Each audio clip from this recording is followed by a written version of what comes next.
Welcome back, guys. It's the Tightwad, and today we are working on my oven. It is not preheating or cooking like it normally should. Typically takes 2 to 5 minutes to preheat the oven, and then whenever we're cooking, of course, we follow the directions in the recipe.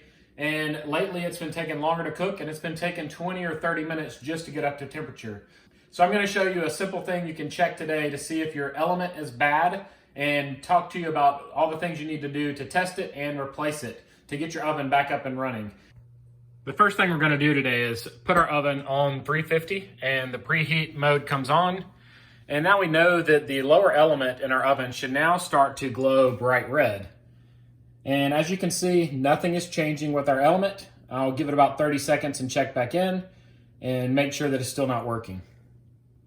The oven's been on for about 1.5 minutes now, and you see we still have nothing glowing. So now I'm going to show you how to start taking things apart, and I'll tell you what the different parts inside the oven are. Inside the oven, there are two things called elements. There's an upper element and a lower element. Sometimes this lower element is below another piece that covers the bottom of your oven, but ours is exposed, so it's really easy to get to. The first thing to do to make it easier to work on your oven is to remove the racks from the oven. With the two racks out, I have really easy access to my element on the bottom and my element on the top. The top element is mostly used for broiling functions, which is right here, and that's when you're wanting to brown the top, but it does kick on and off throughout most cooks. It just doesn't come on full strength during that. And since our issue today is with it taking a long time to preheat and also taking a long time to cook, I'm thinking it's this main element down here on the bottom. To remove this element, there are just two screws back here in the back that need to be removed, and then the element just slides right out. Typically elements are held in by two screws, and they're almost always Phillips head. So I'm just going to use my Phillips head screwdriver here and remove these two. I'm just going to set them on the glass of the door. And now with those screws removed, I can simply pull straight out here.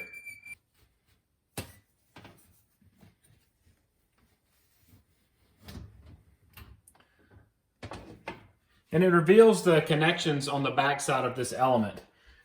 These connections are just two spade connectors, so I should be able to pull them off with my hands, but if not, I'll go grab a pair of pliers.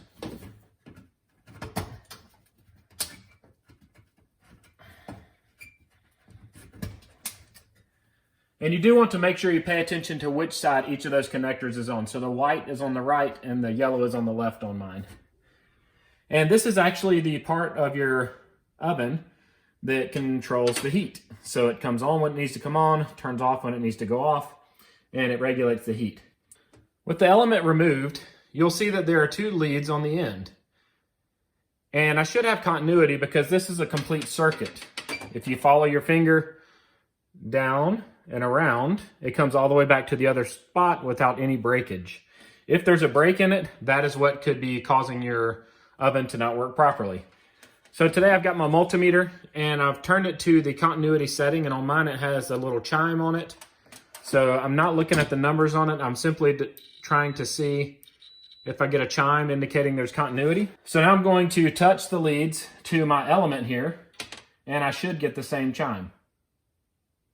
And you'll hear that I get nothing. Chime if they're touching, nothing if they're on my element. So that lets me know that my element is bad. To order a new element for my oven, I need to know the model number, and that's typically inside the oven just behind the door panel. And here's the model number for the oven I'll be working on today. Once I have my model number, I go into my Google search bar and type it in to find the actual part number for the element. And sometimes I use a site called Repair Clinic to get that part number. Repair Clinic is nice because it not only has OEM parts a lot of times, but it also has instructions on how to test different components and how to tell exactly which parts you may need for your repair. And you can see on the screen that my part was $69.76, and sometimes there's a shipping cost incurred. So I like to switch over to Amazon and put in that same part number and see what comes up there and see if I can get the part cheaper and faster through Amazon.com. I'm going to leave some links in the description and in the pinned comment on this post if you want to use those links to help you get started finding the element for your oven. Now that I have my new element, I will test it with my multimeter. I know it should be good, but I'm gonna touch one lead to each one. And you'll see I get tone on there no matter which way I do it. And that lets me know that my new element is good and I can reinstall it into my oven.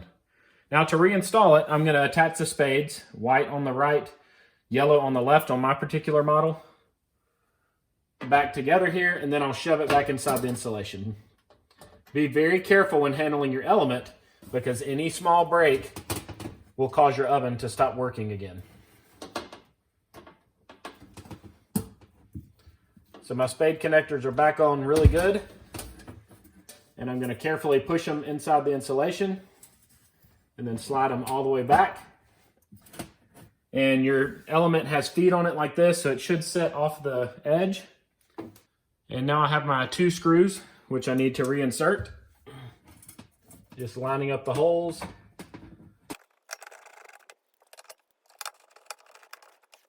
My oven should now be good to go. I'm going to go ahead and close it and press bake